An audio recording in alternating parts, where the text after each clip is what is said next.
여러분 안녕하십니까? 다양한 뉴스가 가득한 방송 IHQ 리포트 홍채린입니다. 3월 7일 화요일 뉴스 시작하겠습니다.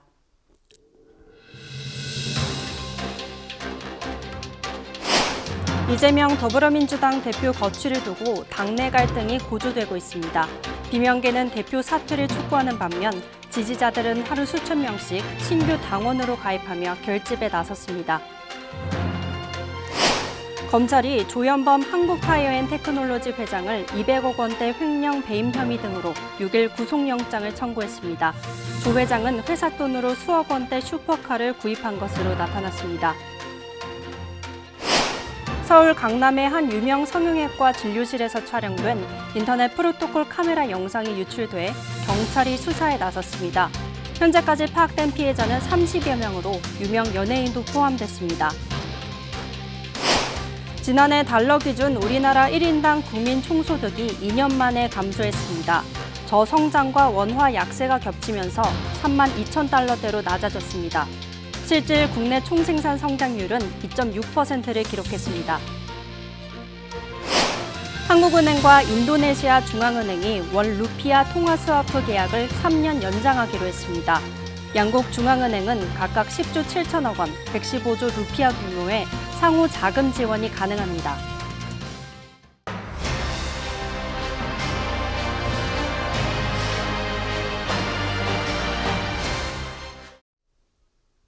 민주당 내 친명계와 비명계 간의 갈등이 심화되고 있습니다. 특히 비명계는 이재명 대표의 대표직 사퇴를 촉구하며 압박 수위를 높이고 있습니다. 비명계 지지자들은 민주당 청원 게시판에 이재명 대표의 사퇴를 촉구하는 청원도 게시하기도 했습니다.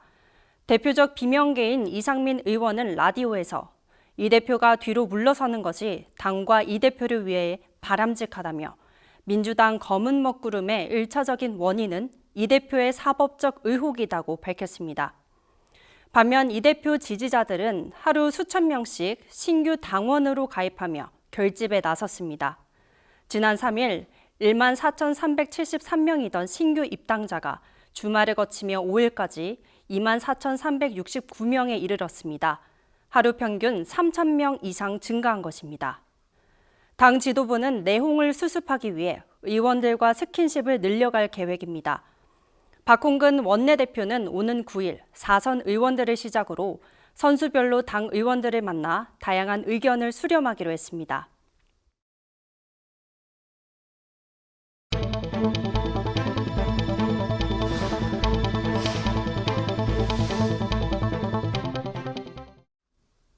검찰이 조현범 한국타이어앤테크놀로지 회장을 200억 원대 횡령 배임 혐의 등으로 구속영장을 6일 청구했습니다. 조 회장은 개인적 친분이 있는 박지훈 대표가 운영하는 현대자동차 협력사 리안의 경영 사정이 좋지 않다는 것을 알면서도 자금 130억 원을 빌려줬습니다. 또한 개인 집수리나 수억 원대 차량 구입비에만 10억 원을 넘게 사용한 사실이 파악돼 배임 혐의가 적용됐습니다. 조 회장이 구입한 슈퍼카는 포르쉐의 타이칸과 페라리의 488 피스타 등이었습니다. 이와 관련 검찰은 수입차 딜러사인 고진 모터스도 압수수색해 관련 자료를 확보했습니다. 해당 딜러사 경영진과 조 회장이 개인적 친분으로 얽혀 있는 것으로 검찰은 보고 있습니다. 또 조 회장은 한국타이어가 MKT의 타이어 몰드를 다른 제조사보다 비싼 가격에 사주는 방식으로 부당 지원을 하는 데 관여한 혐의도 적용했습니다. MKT에 몰아준 이익은 조 회장 등 총수 일가에게 흘러갔다고 판단한 것입니다.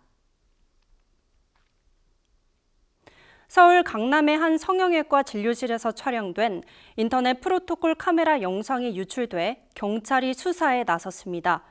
최근 한 온라인 사이트를 중심으로 복수의 여성들이 해당 성형외과에서 지난달 24일부터 닷새간 진료를 받는 장면이 포함된 영상이 유포된 것으로 경찰은 파악하고 있습니다. 현재까지 파악된 피해자는 30여 명으로 유명 연예인도 포함됐습니다. 진료실에 설치된 IP 카메라는 유무선 인터넷과 연결돼 영상을 실시간으로 보내거나 원격으로 볼 수 있는 제품입니다. 성형외과 IP캠이라는 제목으로 유포된 영상은 30여 개에 달합니다. 개별 영상들마다 환자들이 진료를 위해 신체 일부를 노출하는 장면 등이 포함된 것으로 확인됐습니다. 영상이 유포되고 있는 사이트는 포인트로 거래돼 유포 가능성이 클 수밖에 없어 2차 피해가 우려됩니다. 이 영상을 유포, 공유하거나 단순히 시청만 해도 성폭력 처벌법상 처벌 대상이 됩니다.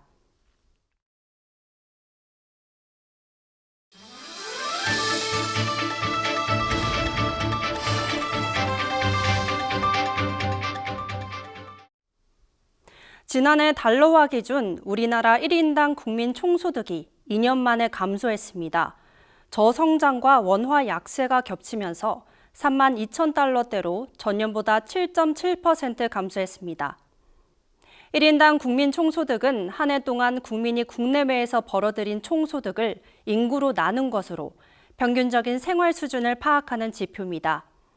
원화로는 4,220만 3천 원으로 전년보다 4.3% 늘었습니다. 한국은행 측은 지난해 경우 이례적으로 원달러 환율이 연평균 12.9% 뛰면서 명목 국내 총생산이 8.1% 줄어 달러 기준 1인당 명목 국민 총소득이 감소했다고 설명했습니다. 실질 국내 총생산 성장률은 2.6%를 기록했습니다. 이는 2021년 성장률 4.1% 대비 축소된 규모입니다.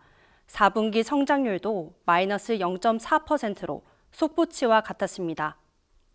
당초 연간 경제 성장률은 2019년 2.2%를 기록했지만 코로나19 시점인 2020년 마이너스 0.7%로 역성장했습니다. 이후 2021년 들어 기저효과 등으로 4.1%나 성장했지만 지난해 상승폭이 다시 축소된 셈입니다. 한국은행과 인도네시아 중앙은행이 월 루피아 통화스와프 계약을 2026년까지 3년 연장하기로 했습니다. 통화스와프는 두 나라가 현재의 환율에 따라 필요한 만큼의 통화를 상대국과 교환한 후 일정 기간이 지나면 최초 계약 때 정한 환율로 원금을 다시 교환하는 거래입니다. 한국 인도네시아 통화스와프는 지난 2014년 처음 체결된 후로 2017년과 2020년 연장된 바 있습니다. 이번 연장에 따라 양국 중앙은행은 앞으로도 10조 7천억 원, 115조 루피아까지 상호 자금 지원을 할 수 있게 됐습니다. 만기 도래 시 양자 간 합의에 따라 연장도 가능합니다. 한은 관계자는 국제금융시장 변동성이 높은 시기에도 스와프 자금을 활용해 수출입 대금을 안정적으로 결제함으로써 역내 교역 촉진, 금융 안정에 기여할 것으로 기대한다고 밝혔습니다.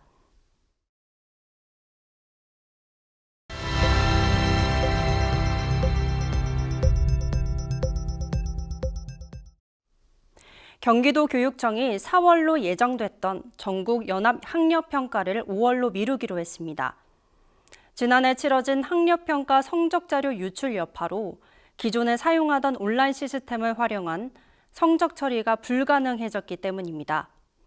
지난달 19일 한 네티즌은 인터넷 커뮤니티에 도교육청 서버를 해킹해 지난해 11월 도교육청이 주관한 전국 연합학력평가 성적을 확인했다고 주장하는 글을 올렸습니다. 이 글이 올라오기 전 텔레그램 공유방에서는 2학년 개인 성적표 전체라는 파일이 유포되고 있었습니다. 이에 경찰은 최초로 글을 쓴 네티즌을 찾아내 입건했습니다. 경찰은 A씨가 이 성적 자료를 최초로 유포한 당사자일 가능성 등을 열어놓고 A씨가 인터넷에 글을 쓰게 된 경위 등을 조사하고 있습니다. 카카오가 SM엔터테인먼트 경영권 인수를 위해 공개 매수에 전격 나섭니다. 카카오는 오는 26일까지 SM 지분 35%를 주당 15만 원, 총 1조 2,500억 원에 공개 매수하기로 결정했습니다. 카카오와 카카오 엔터테인먼트가 절반씩 투입합니다. 카카오가 공개 매수에 성공하면 SM 지분을 약 40%를 확보하게 됩니다.